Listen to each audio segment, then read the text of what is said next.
Assalamualaikum warahmatullahi wabarakatuh. Assalamualaikum warahmatullahi wabarakatuh. Perkenalkan nama saya Syafanisa Wardia Zahra. Saya siswa dari kelas 11 IPS 1 yang hari ini akan menjelaskan tentang pembukaan Jepang di Indonesia dan respon bangsa Indonesia, mapel sejarah minat.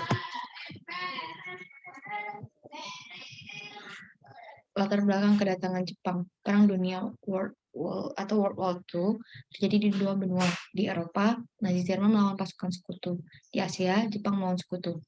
Jerman dan Jepang berperang fasisme ingin menguasai negara-negara di dunia. Perang Dunia II di Asia dikenal dengan Perang Pasifik atau Perang Asia Timur Raya. Jepang berusaha membangun imperium di Asia.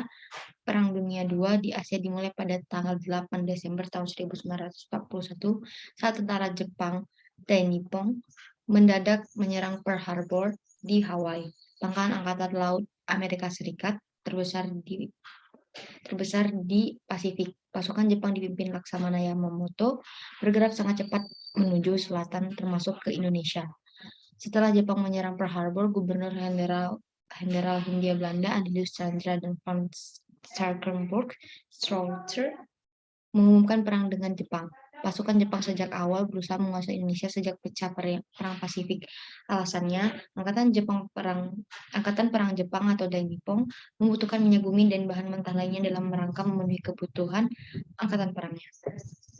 Ini contoh gambar kedatangan Jepang ke Indonesia. Kebijakan pendudukan Jepang di Indonesia. Di bidang politik, Jepang melarang menggunakan bahasa Belanda dan mewajibkan penggunaan bahasa Jepang. Struktur pemerintah sesuai keinginan Jepang, melakukan seikeri setiap upacara bendera, yaitu perhormatannya ke arah Tokyo dengan membukakan badan 90 derajat untuk Kaisar Jepang Tenohika, membentuk pemerintahan militer dan angkatan darat dan angkatan laut, membentuk organisasi-organisasi sebagai alat propaganda. Dampak pendudukan Jepang di Indonesia adalah terbagi menjadi dua, ada dampak positif dan dampak negatif. Dampak positifnya adalah adanya pelatihan militer untuk pemuda-pemudi Indonesia yang nantinya akan membantu Indonesia untuk melawan pasukan Jepang dan Belanda. Adanya peninggalan peralatan militer dan infrastruktur Jepang. Infrastruktur perang yang digunakan oleh Jepang dapat digunakan sebagai modal untuk mempertahankan kemerdekaan. Pada masa Jepang, mereka memperbolehkan menggunakan bahasa Indonesia. Dampak negatifnya diadakannya Romusa yang sangat menyengsarakan rakyat. Romusa sama dengan kerja paksa, di mana mereka bekerja tanpa menerima upah. Banyak militer Jepang yang mengambil secara paksa makanan, pakaian, dan perbekalan lainnya dari rakyat Indonesia tanpa kompensasi. Banyak wanita muda Indonesia yang digunakan sebagai penghibur bagi militer Jepang. Dampak pendudukan Jepang pada masa dari pada tanggal 13 Februari 1042, pagi hari tentara Jepang menyerang kota Palembang. Persiapan dilaksanakan dari pangkalan militer perang menyerang Palembang yang saat itu masih diduduki oleh Belanda. Kota Angkatan Laut Jepang juga ikut bergerak menuju Palembang. Alasan utama Jepang mengambil Palembang dari tangan Belanda adalah embargo minyak yang diberlakukan Amerika terhadap Jepang. Tidak ada jalan lagi kecuali mengambil alih kekuasaan Belanda di Palembang, karena Palembang merupakan basis minyak bagi pemerintahan Belanda di Indonesia saat itu. Bahkan minyak yang diambil Belanda dari Palembang juga dijual ke negara-negara Eropa termasuk Amerika. Akhirnya Jepang dapat menguasai Sungai Grong di Pajo. Inilah awal cerita penderitaan warga Sumatera Selatan akan kekejaman penjajahan Jepang. Peristiwa ini memang tidak pernah diekspos oleh media.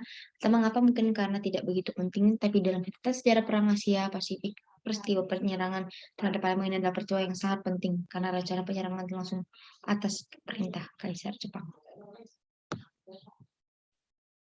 Perlawanan rakyat Indonesia.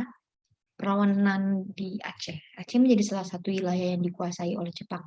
Masyarakat Aceh diperlakukan dengan sewenang-wenang dan mengalami penderitaan yang cukup lama karena banyak rakyat Aceh yang dikerahkan untuk berusaha. Akibat hal itu, pada 10 November 1942 terjadi penyerangan terhadap Jepang di Kot Pileng. Penyerangan tersebut dipimpin oleh Tengku Abdul Jalil yang merupakan seorang guru mengaji di Kot Pileng. Sebanyak 2 kali Jepang berusaha menaklukkan wilayah Kot Pileng.